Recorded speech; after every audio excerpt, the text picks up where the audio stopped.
দর্শক, আমরা আছি লালমাই উপজেলার সাবেক অস্থায়ী কার্যালয়ের সামনে। আপনারা দেখছেন, কিন্তু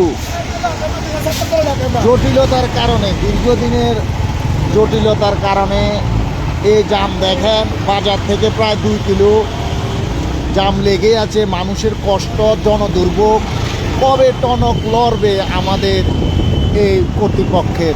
আর কত দুঃখ, কত যন্ত্রণা, কত রোগীর মৃত্যু এই যানজটের কারণে। আমরা কিভাবে জনদুর্ভোগ থেকে মুক্তি পাবো?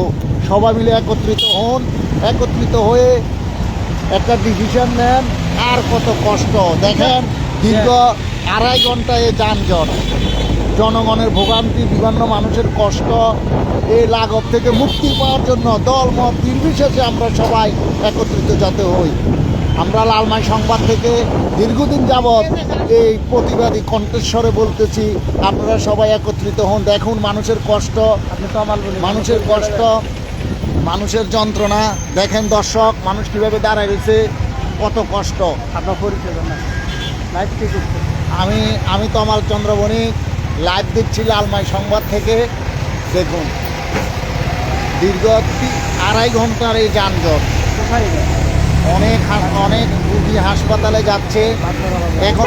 এখন আমরা 1/2 কিলো পার হইয়া বাগমারা জামিয়া ইসলামিয়া নুরিয়া মাদ্রাসার সামনে আছি। দর্শক দেখেন যানজটের অবস্থা দেখেন।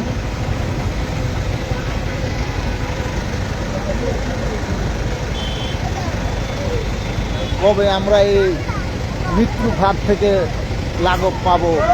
কত কষ্ট।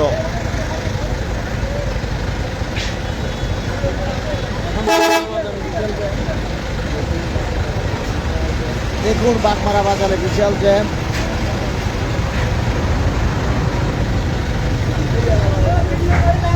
কুমিল্লা নোয়াখালী আঞ্চলিক মহাসড়কের এই রাস্তাটুকুর কাজ দীর্ঘদিন হচ্ছে না, এই কারণে এই জ্যাম। এই জ্যামের সাধারণ মানুষ খুব বাগমারা বাজারে ঢুকতে পারতেছে না। 3 ঘন্টা, 11:30 থেকে জাম। কটা থেকে জাম? কটা থেকে? 11:30 থেকে জাম। জ্যামের কারণে দীর্ঘক্ষণ মানুষ বাজারে ঢুকতে পারতেছে না। মানুষের কষ্ট দেখেন। ঢাকা নোয়াখালী মহাসড়কের, কুমিল্লা নোয়াখালী মহাসড়কের এই যানজটটি নিবারণের জন্য আসেন আমরা সবাই একত্রিত হই। দেখেন দীর্ঘ 3 কিলোমিটার যানজট। সরকারের কর্তৃপক্ষের দৃষ্টি আকর্ষণ করছি, সড়ক ও জনপদের দৃষ্টি আকর্ষণ করছি।